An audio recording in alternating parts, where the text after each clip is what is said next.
Well, hello and welcome. So good to have you here for Get Your Family Helping More Around the House and not just when you ask.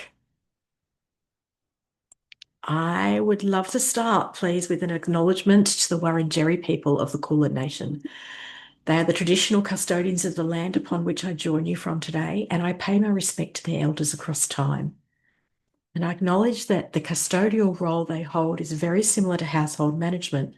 While my home may be confined to my property or the four walls of the house in which I live, I understand that your home is the boundaries of your country, and I'm committed to walking with you on the mission of promoting understanding, compassion, and consideration. So, for those of you who haven't met me before, my name is Eva Rado, and a little bit about who I am. You will find that I am usually the loudest in the room. I'm a fun extrovert and I will often be the one cracking the jokes and carrying on and instigating or perpetuating the banter. I've been a business owner or in the entrepreneurship world for some 25 years now, and I left my corporate life in the field of engineering because all I ever really wanted was to be a mum. And I knew that I couldn't do that working 40 plus hours a week employed by somebody else. When you hear about how my house operates now, you may find it hard to imagine that when this photo was taken back in 2017, um, the kind of week that I had had leading up to this. So those are my two beautiful girls back when they were 9 and 10 years old. And you can see that they're all rugged up and packed up. They're actually heading off to their very first school camp. And there is genuine excitement on the faces in that photo, particularly the two younger ones. You can see how happy they are.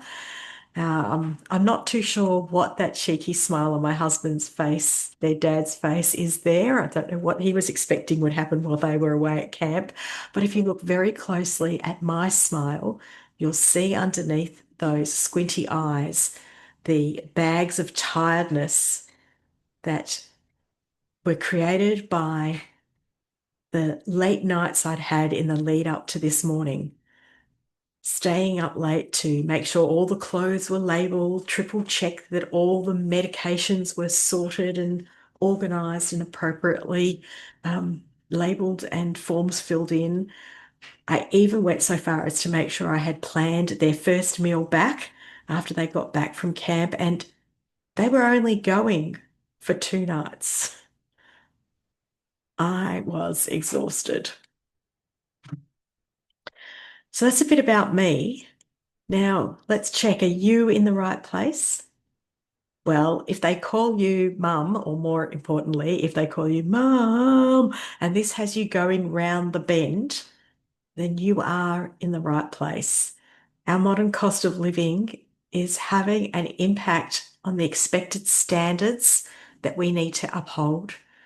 And like no time before in history, as mum, we find ourselves having to carry on as the default carer, the main housekeeper, and find the time, the energy, and the headspace to contribute to the household income.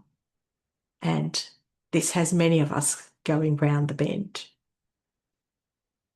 So today we're going to start to break those gender biases. We're going to identify what is your actual starting point, specific to you, your family, and your household. We're going to also cover my key strategy that will remove your need to nag ever again. And we're going to rewire the communication in your home. So let me know, does this sound familiar? You find yourself doing everything for everybody all of the time. You feel like slave mum. You decide this has to change. You've got to make a dent in this ongoing overwhelm. And so you might turn to Google or Pinterest and create a nice, pretty chore chart, taking into account all the chores that the experts say that your 8-year-old or 12-year-old or 15-year-old can take on. And this just turns you into police mum, as you're the one that ends up micromanaging this chore chart. And in amongst all of that, you still constantly hear, hey, mum, how do I? Hey, mum, where will I find? And you just feel more and more like household Google. Now, in my last few years of working with mums to turn the household management into a whole household responsibility, I found that there are 5 general mum archetypes. There's doormat mum, or what I sometimes refer to as slave mum, who is taking care of it all. Bribe mum, incentivizing them to help out. Bubble mum, you find yourself holding it in and holding it in and holding it in until it bubbles up and it explodes, and you might be the one throwing the tantrum that night.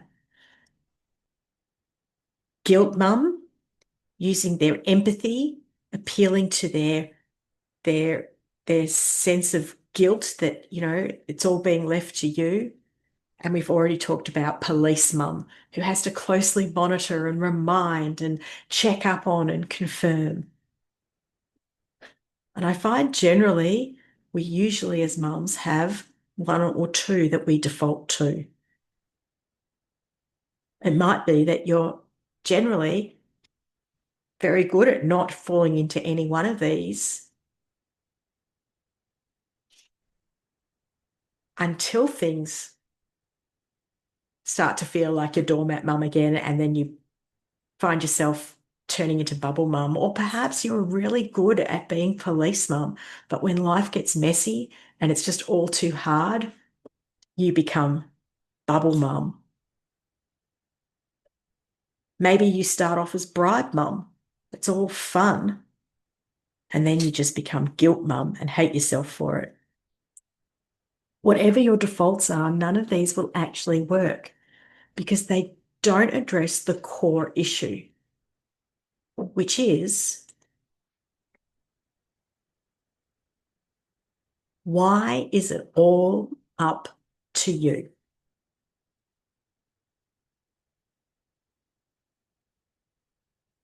We find ourselves taking on the default mum role. It's all up to me. And even if you have the perfect reward chart, there's workload to allocate, monitor, and dish out the rewards. And even if you divide up all of the responsibilities, there's still workload on you to stay on top of it all. And even if you have help on tap, one of my favorite things when I start with a new client, when they say to me, oh, they're very happy to help. They're really, really good if I ask them, if I direct them, if I write out the instructions. As long as I'm available to answer the questions, it's still more workload. You still are the default boss.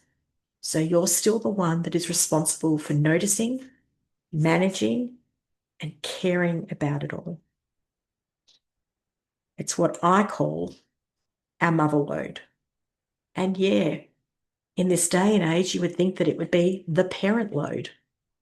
But hashtag patriarchal society, it falls to mum yet again. Now, I'm not here to help you ask for more support or to be more effective asking for support. I don't want to make you a better bride mum. I don't want to give you um, tips to become more manipulative and a better guilt mum. I'm actually here to reduce your mother load. That's what my job is. The way that we do that is a 3-step start. We're going to identify a high load responsibility that is really frustrating you right now. We're going to assess your available resources. human resources, and we're going to predict the resistance that you expect from each person in the household, including your own resistance. Now, graphically, this is how it looks. So responsibility, resources, resistance. So think about what is your area of number one frustration in the house right now. That's your responsibility that we're going to look at. Then think about the people that you have in the household, their ages, their capabilities, their time allocation. And then we're going to look at the resistance that you expect from yourself, from your partner. If your children are older, it'll be different resistance to those that are younger. And that all will impact the resistance that you have and the resistance or the excuses that you tell yourself of why it won't work based on the expectations you have of yourself or you have taken on from society. Let's actually go to an example. We're going to look at the example, something that I hear quite often from many, many of the mums I work with, that their biggest frustration is getting dinner on the table every night. Because it's more than just cooking the food, right? It's about planning the meal, taking into consideration everybody's food likes, dislikes, allergies, intolerances, making sure it's nutritious because that's what we want to do as a mum. Then you've got to do the grocery shopping, make sure that all of the ingredients are ready, the preparation, and of course, then there is the cleanup. The resources, you've got yourself, you've got your partner, and you've got the children in the house. And one of the biggest resistances I hear is I can't ask him to cook dinner 2 nights a week. He doesn't get home till 6 o'clock most days. Or there's no way I can get her to cook dinner or to take on any of the responsibility. She's 14. She doesn't listen to me. She's just not interested. Or, yeah, I'd let him cook dinner, but I really don't want to eat nuggets and burgers every night of the week because that's all my 12-year-old is interested in. Now, getting dinner on the table, this is a big deal. I'm not expecting that this will be the first thing you tackle, but I wanted us to dream for a minute and show you the process of this 3-step start. Take a moment and just think about, what if it was just someone else's role? How much of your time would it free up, even if just one night a week wasn't up to you in any way, shape, form? There was no capacity required of you for dinner to be on the table. How much of your time would that free up? How much headspace would that create? And what could you do with it instead? How would that feel for you? Would you take yourself off to have a bath? Would you sit down with one of the others in the household to play a game of cards? Perhaps you finally get stuck into the craft you love to do. Or spend an extra hour on the back end of your business.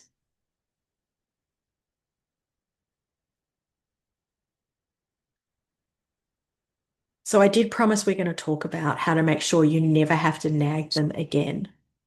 And it really is quite simple. I just need you to be like a cat, a curious cat, because curiosity is the key. It's not about what you think you know or what you've worked out over years of doing this role of being the default for everything. It's not about understanding from the perspective of when you were 12, how you felt in your home. It's about really stepping back and asking how things are for them, what life looks like for them.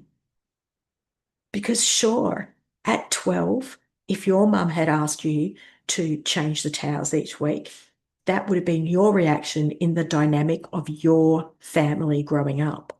But that doesn't mean that your 12-year-old is feeling the same way. And even if the response looks the same, even if the reaction seems the same, it does not mean that that's the same experience for them. So here are a few examples. Instead of, let me show you how to do it. This is how you do it. You have to just do it this way.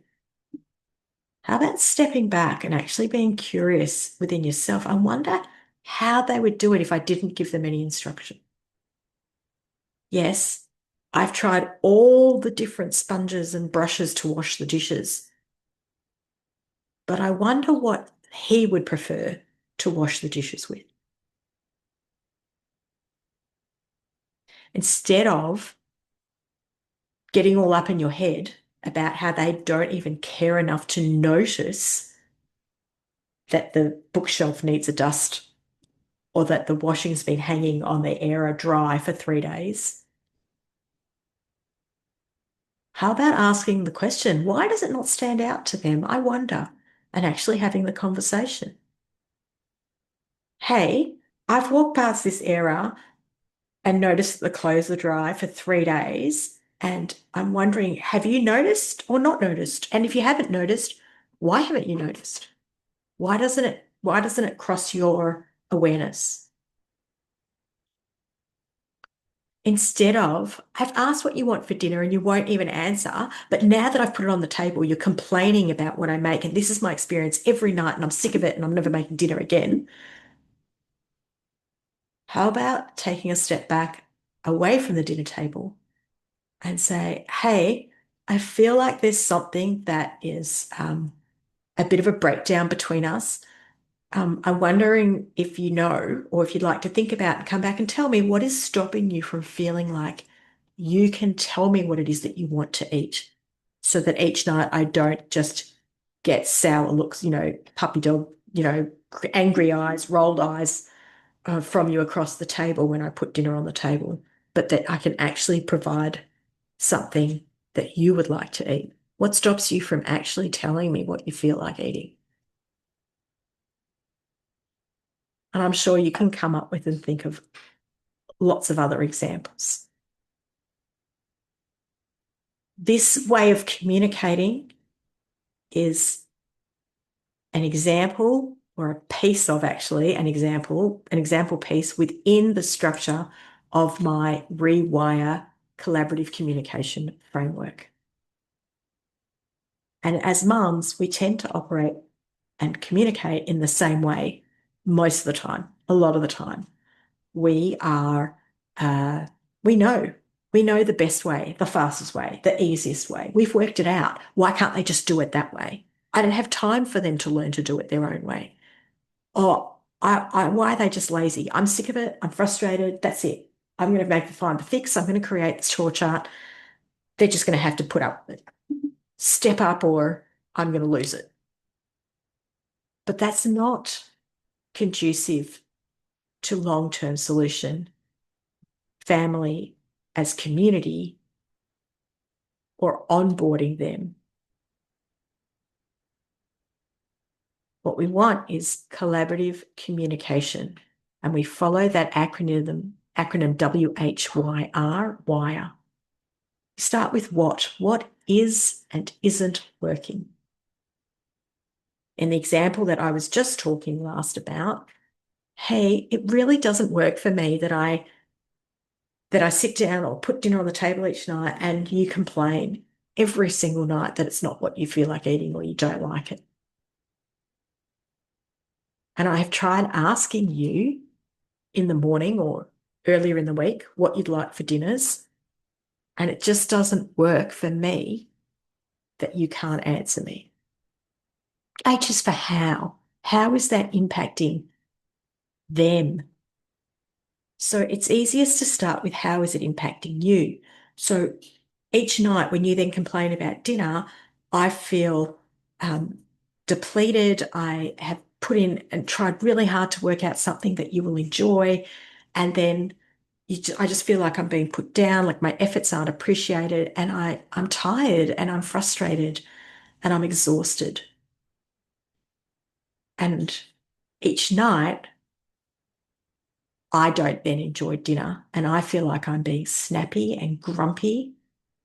And I'd really love that opportunity to get to know how your day was and what was going on. But I'm actually constantly tired and frustrated that I don't even ask. And I feel really bad about that. And this is where the curiosity comes in because the next bit is I'd really love to know your experience of each night at the dinner table when I react that way. How is it for you? Why is for yes? First of all, yes, that everyone in the household or everyone in the conversation agrees that this isn't working and can see why it's important that it gets sorted.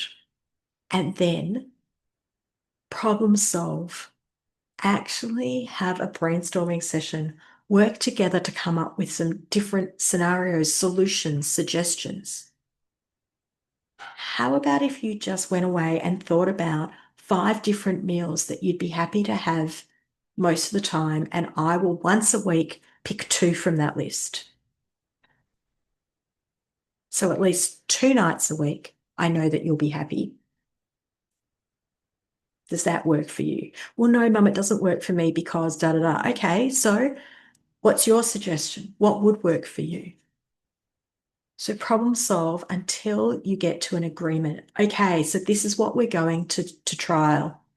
This is what we're going to implement. This is what we're going to do to sort out this issue of what's not working. And R is the most important step. The fourth step is review. Set a time to come back and assess. Pop it in your diaries. Put it on the planner. Make sure that everybody knows that this date is the date we're going to come back and talk about this. And it doesn't have to be a structured, formal meeting time unless that works for your family. It could just be when you're all sitting down to watch telly that night or getting the kids into bed and everyone's in the bathroom brushing teeth. You just say, hey guys, it's been 2 weeks since we talked about the dinners, or it's been 2 weeks since we talked about and implemented XYZ system. Let's have a chat. Is it working? What about it isn't still working? And how does that impact each of us? And is it something that the impact is large enough and the not working is annoying enough that we need to come up with another solution? Yes, okay, let's problem solve. How can we adjust, change, tweak, amend? When are we going to come back and review? And when you implement this rewire communication framework in just one area, keeping in mind the key of curiosity, things really do start to shift. Like, wouldn't it be amazing if you didn't even need to ask for help with that? How good would it be if everyone in the household saw the household tasks as shared responsibilities for your home and no longer mum's job? I mean, can you imagine a home where you're not the micromanager, but just another member of the team? That is exactly what I help you create. And the thing I love hearing most from my clients is that, oh, Eva, can't get over it. I came home and someone else had dinner on the table. Or I came downstairs and the laundry was all done, sorted. One load was in the wash. What was dry from last week had already been folded and put away, and I didn't even have to ask anybody. It's like become a bit of a game for me. How much time can I free up for the mums that I work with? And the way that I do that is through my 6-month one-on-one support package called the Complete Household Management System. We work together on your mindset and your expectations. We practice the rewire communication framework while we create your system, and onboard your family. And then implement your system, and there's still time for us to tweak, review, assess, adjust it so that it really works for you and your family in your home. I want to take you back to pre-camp Eva, because I look at this photo and I think this is actually what she really needed to know. But she didn't even know how different her life could be. And she didn't have me to show her. It took her so much time, so many experiments and mistakes, trying different things, giving up, having small successes, more frustration, trying again until eventually she ended up in burnout.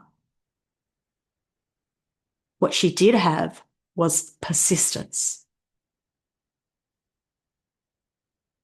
And now I'm happy to say that when we work together, we get you there faster and easier than it took her, because you aren't starting from zero the way that she did.